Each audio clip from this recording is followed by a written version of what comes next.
Hi everyone, me again. Welcome back to xameliax and a different kind of video today because today I wanted to talk to you about giving blood. So this is a video that I've kind of wanted to do for ages. I'm a regular blood donor. I'm also on the organ donors register and the bone marrow registry as well, and it's something I feel really strong about.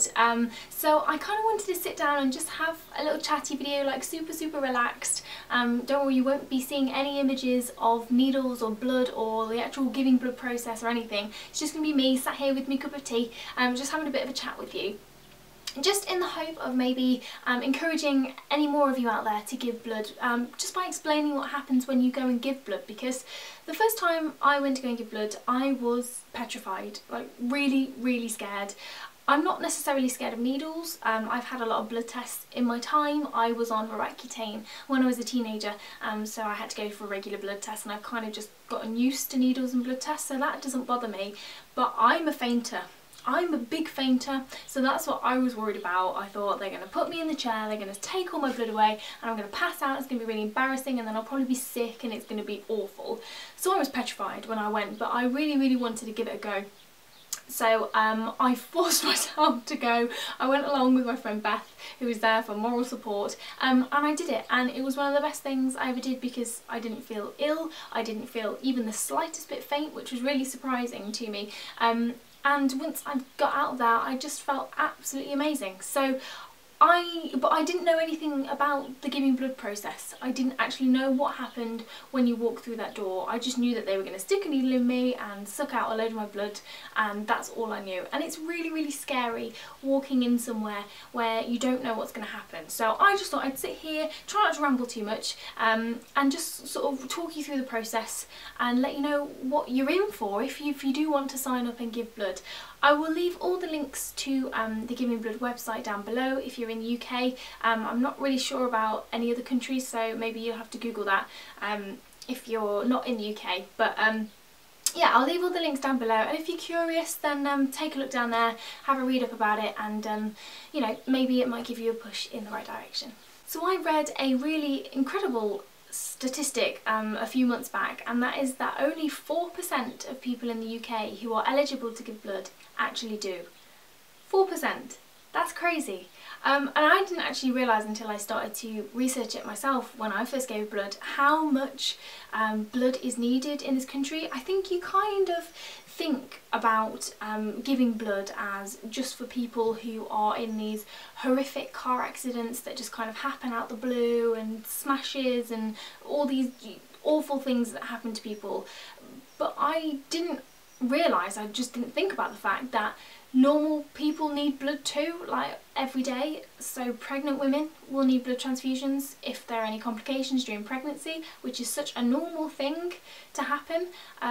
Pregnant women can need blood transfusions, and also cancer patients, people that are terminally ill on chemotherapy, they'll need blood transfusions just to keep them going. And it's so important, especially when there's only 4% of us out there who actually give blood, to kind of encourage people as much as possible. So I'm going to talk you through exactly what happens when you go and give blood. So I guess the first stage is signing up to give blood, and you can do that on the blood website, which is blood.co.uk. And you basically just go on, you fill in your details, you find a centre, which is normally like a local town hall or a social club, where they're holding a blood drive. You find out when they're there, and then they are normally there quite regularly around your town or your city, and you sign yourself up, and they let you pick a time. So I normally go after work, so I say I would pick 5:20, 5:30 and 5:45, and they will email you back or text you back with an appointment that's kind of around 15 minutes around that time. So that's basically how you get started. And then they will send you a questionnaire through the post, which you need to fill out before you go to your appointment. It's just a really simple tick box questionnaire, just to ask you things about whether you've had any tattoos recently, any piercings, because if you've had those done within the last 6 months, you can't give blood because there's a risk of infection. Things like where you've been on holiday, family medical history, that kind of thing. It's just a yes or no tick box questionnaire. You just fill that out and then you take it with you on the day. So when you go into your town town hall, there'll probably be lots of people just sat around waiting, reading their books, reading magazines, chatting to each other.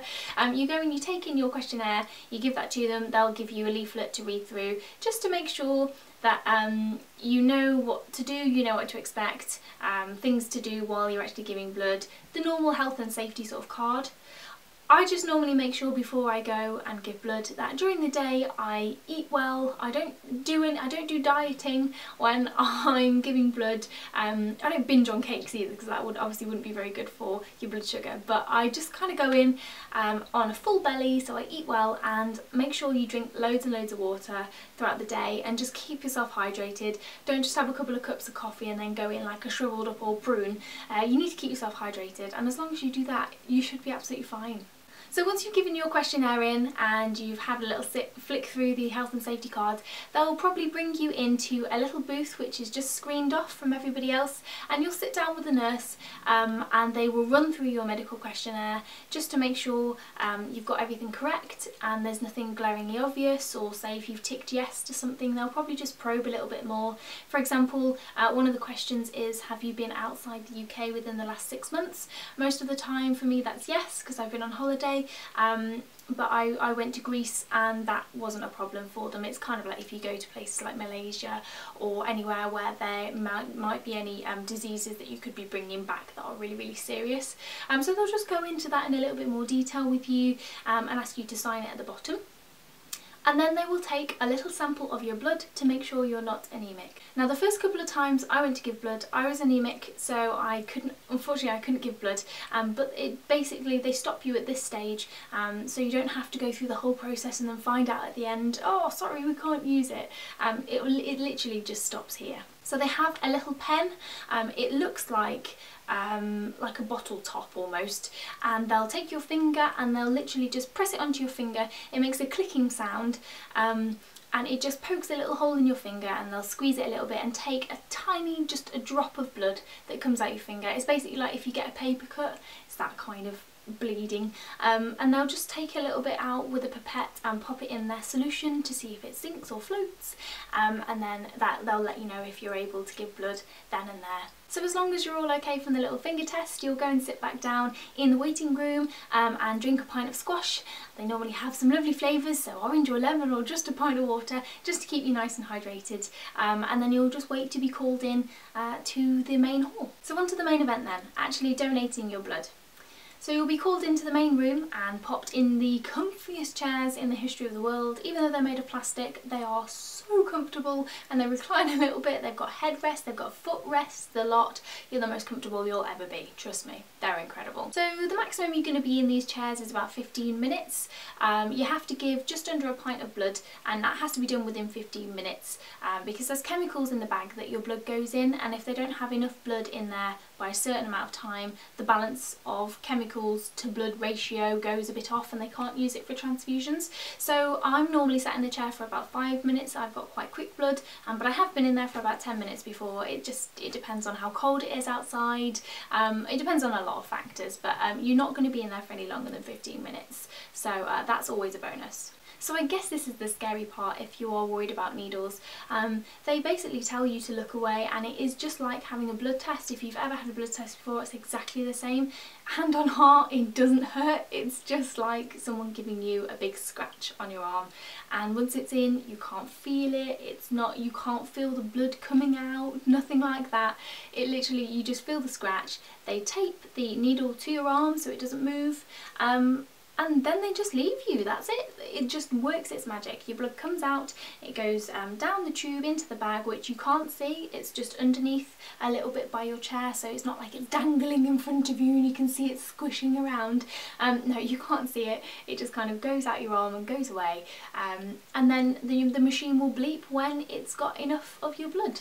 And then it's just a case of taking the needle out, which they do very, very gently, and they'll pop a little cotton wool pad on there and get you to hold it just to make sure you don't leak. That was horrible, that's probably put you all off right there, but no, you know, you get a little bit of blood that comes out after you take a needle out, like with any blood test. You just hold it there for a couple of seconds and it all stops. I've just written the whole video, haven't I? I bet you're thinking, oh, I was with you up until you said that I might leak. No, you don't leak. They just put a bit of cotton wool on there, and then they'll pop a big plaster on your arm and send you on your way. So when you're all done, they will gently sit you up in the chair. They don't just chuck you out and send you on your way. They'll gently sit you up, make sure you're feeling okay, and then they'll take you over to the tea and coffee and biscuit station where you can pick whatever you want, and they'll normally give you a glass of squash, and you can pick a chocolate bar or some biscuits and sit there until you feel absolutely fine to go about your merry way. I always go for the penguin bars. I feel like I've just given away nearly a pint of my blood. I deserve a treat, and calories don't count on giving blood days, which makes it even better. And that is it. You've just saved someone's life. Well, actually, you just saved 3 people's lives, because when you donate your blood, they can split it up into 3 different sections, like platelets and red blood cells, etc.